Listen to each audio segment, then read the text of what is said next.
ઓમ નમઃ અજર અમર મંત્રની શ્રેણીમાં આજે આપણે વામભદ્ર યોગ વિશેની સમજૂતી મેળવીશું. વામભદ્ર યોગ એ દરેક મનુષ્યમાં જન્મથી જ હોય છે. ફર્ક એટલો છે કે ઘણા મનુષ્યમાં એની ફ્રીક્વન્સી યોગની બહુ જ ઓછી હોય અને ઘણામાં એક્સ્ટ્રીમ વધારે હોય. જેનામાં બહુ જ વધારે હોય એ આધ્યાત્મિક સંત, ધાર્મિક સંત અથવા તો આધ્યાત્મિક ક્ષેત્રે જીવનમાં આગળ વધે અને ક્રાંતિ કરે. પરંતુ વામભદ્ર યોગ મિડલમાં હોય એટલે મોટી સમજણ પ્રમાણે આપણે 40થી 50% આસપાસ ઓરાની અંદર વામભદ્ર યોગ હોય એવા મનુષ્ય 10માંથી 4 ચોક્કસ આપણે મળી જાય. હવે વામભદ્ર યોગ વિશે આપણે સમજીએ. વામભદ્ર યોગ એટલે જેની છઠ્ઠી ઇન્દ્રિય આપણે સમજૂતીમાં જેને કહીએ છીએ છઠ્ઠી ઇન્દ્રિય આની બહુ જ સતેજ છે કે અમને ભવિષ્ય દેખાઈ જાય છે, ભવિષ્યમાં થતી ઘટનાઓની અનુભૂતિ થઈ જાય છે અથવા તો ભવિષ્યમાં થનારી ઘટનાઓના દ્રશ્યો આંખ સામે તરવરી ઉઠે છે. વામભદ્ર યોગની અંદર ભવિષ્યમાં જે ઘટના થતી હોય એ તમારી આંખ સામે આવી જાય અને ત્યારબાદ થોડા સમય બાદ એવી ઘટના જીવનમાં ઘટના એવી થાય અથવા તો ઘટિત થાય. 10માંથી જે 4 લોકો હોય છે કે જેનો વામભદ્ર યોગ 40થી 50%ની વચ્ચે હોય છે એ લોકોને આમ આંશિક ઝબકારા દેખાય, એમને ભવિષ્ય દેખાઈ જાય. પરંતુ એમાં સૌથી વધારે માઇનસ પોઈન્ટ એ હોય છે કે 10માંથી 7 ઘટનાઓ એમને નકારાત્મક દેખાતી હોય. એક્ઝામ્પલ કે ભાઈ પતિ માદા પડશે, ભલે પછી શરદી જ થઈ હોય પણ એમને બુધવારે લાગે કે મારા હસબન્ડ માદા પડશે ને શનિવારે એમના હસબન્ડ એક દિવસ માટે તાવ આવ્યો હોય કે શરદી થઈ હોય એટલે એમના મનમાં વાત બેસી જાય. આ રીતે બહુ જ બધા ભક્તો સાથે, બહુ જ બધા લોકો સાથે આવી ઘટના વામભદ્ર યોગની બનતી હોય છે. કોઈ વેપારી પેમેન્ટ ના આપતું હોય અને વેપારી કીધું હોય કે મને 2 દિવસ પછી ફોન કરજો, તો 2 દિવસ પછી એ ફોનમાં શું જવાબ આપશે એ વામભદ્ર યોગ જેનામાં 40-50% હોય એને ખબર પડી જાય કે આવો જવાબ આપશે અને લગભગ એવા શબ્દોમાં જવાબ આવ્યો હોય. વામભદ્ર યોગની એક ઘટનાના માધ્યમથી આપણે આ વામભદ્ર યોગની શક્તિ સમજાવવાનો પ્રયત્ન કરું.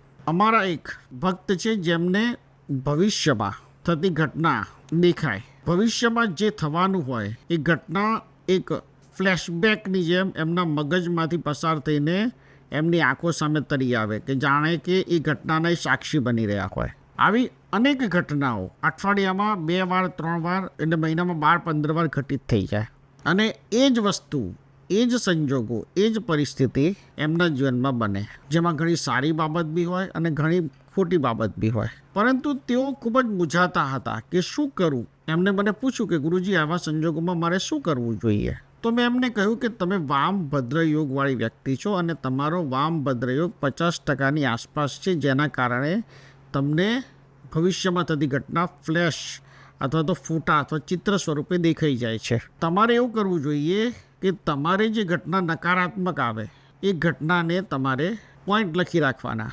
એક્ઝામ્પલ કે મને આવું લાગ્યું કે આજે અકસ્માત થશે તો એવું લખી નાખવાનું લાલ પેનથી અને એની સામે આડી લીટી કરી દેવાની. લીટી પૂરી થઈ જાય પછી કાળી લીટી કરી દેવાની, જેના માધ્યમથી એ ઘટના બનવાની શક્યતા શૂન્ય થઈ જશે. અને જે ઘટનાઓ સારી દેખાય છે કે જે ઘટનાઓની અંદર કંઈક શુભ સમાચાર આવવાના છે, સારા સમાચાર આવવાના છે, તો એ ઘટનાઓ તમારે વાદળી પેનથી લખી લેવાની અથવા તો લીલી પેનથી લખી લેવાની. વાદળી અથવા તો લીલી બેમાંથી કોઈ પણ એક બોલ પેનથી તમારે લખી દેવાની અને એની સામે પણ સેમ આડી લીટી કરી દેવાની. એટલે એ ઘટના પણ સકારાત્મક રીતે ઘટિત થઈ જશે.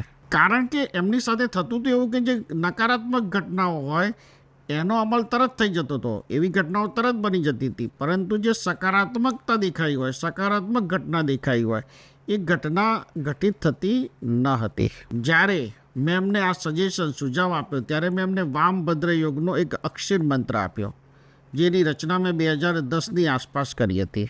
એ મંત્ર હતો ઓમ વામજ યોગીના નમઃ, ઓમ વામજ યોગીના નમઃ, ઓમ વામજ યોગીના નમઃ. આ મંત્ર તમારી સ્ક્રીન ઉપર તમને દેખાશે. આ મંત્ર 3 વખત કરવાનો અને ઓમકાર ચાલીસાનો પાઠ 1 વખત કરી લેવાનો.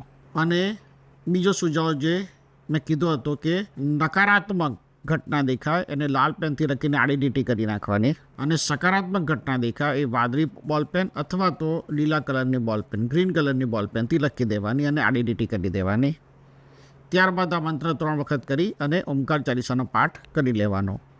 જો ઓમકાર ચાલીસાનો પાઠ તમે નિયમિત રીતે કરતા જ હોય તો પછી આ મંત્ર 3 વખત બોલ્યા બાદ ઓમકાર ચાલીસાનો પાઠ વધુ કરવાની જરૂર છે નહીં, કારણ કે તમે રોજિંદા નિત્યક્રમની અંદર આ પાઠ કરો જ છો ઓમકાર ચાલીસાનો. આ પ્રક્રિયા કરવા મેં એમને આપી અને લગભગ 15 દિવસ પછી મેં બોલાવ્યા. 15 દિવસ પછી એમને આવીને મને કહ્યું કે ગુરુજી, સકારાત્મક ઘટનાઓ જે દેખાતી હતી એવી 4 ઘટનામાંથી 3 ઘટના થઈ અને નકારાત્મક ઘટના જે દેખાતી હતી એમાંથી 5 ઘટનાઓ ના થઈ, 1 ઘટના થઈ.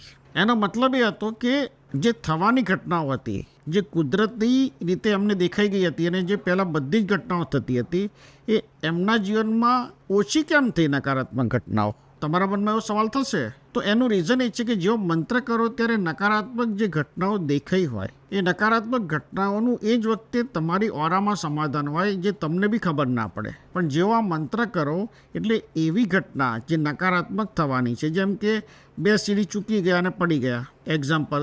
જેમ કે કોઈ જગ્યાએ કોઈને રૂપિયા આપવાના હતા અને તમે રોકાઈ ગયા અને તમે ફસાઈ જવાના હતા એના બદલે બચી ગયા, આવી ઘટના. આવી 5-6 ઘટનાઓ એમને મને ગણાવી. અને મોરલ ઓફ ધ સ્ટોરી એ છે કે એ 5-6 ઘટનામાંથી જે બચાવ થયો અને ખાલી એક જ ઘટના જે એમને અનુભવ કર્યો, એ ઘટનામાં એમને એવું દેખાયું હતું કે એ કોઈની સાથે મોલમાં જાય છે અને મોલમાં એમને કશુંક વાગે છે. એ ઘટના અદ્દોલોદ્દલ એવી થઈ, પરંતુ બહુ જ ઓછું વાગ્યું, જેના કારણે એમના દિનચર્યામાં કે રૂટિનમાં તકલીફ પડી નહીં, પરંતુ 2-3 દિવસ એમને દુખાવો સહન કરવો પડ્યો.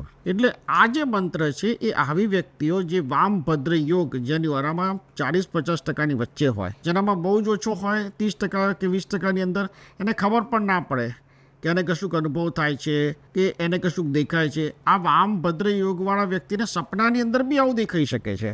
એટલે ખાસ કરીને એ પણ ધ્યાન રાખવું કે જાગતા અથવા તો સૂતા સ્વપ્નમાં પણ જો દેખાય તો તમારે વામભદ્ર યોગ તમારો 50%ની આસપાસ છે એવું સમજીને ચાલવાનું. અને જે આધ્યાત્મિક જીવનમાં છે પરંતુ કોઈ સાધના નથી કરી રહ્યા, એ લોકો પણ જો આ મંત્ર કરે તો વામભદ્ર યોગના કારણે પૂર્વજન્મમાં એમને કરેલા જે ઉત્તમ કર્મો છે કે ઉત્તમ સાધનાઓ છે, એ સાધનાઓ ઉત્તમ કર્મો એમને આ જન્મમાં પણ ફળશ્રુતિ રૂપે પ્રાપ્ત થાય. અને એમને દેખાતી જે ઘટનાઓ છે, કારણ કે જે સાધુ સંત, આધ્યાત્મિક સંત બની ગયા હોય એમનામાં વામભદ્ર યોગની ફ્રીક્વન્સી 75%થી 90%ની વચ્ચે હોય. એમના માટે પણ આ મંત્ર એટલો જ સક્ષમ સાબિત થઈ શકે એમ છે, ઉપયોગી સાબિત થઈ શકે એમ છે, જે કરવો જોઈએ. આજે વામભદ્ર યોગ વિશેની સમજૂતી મેળવી.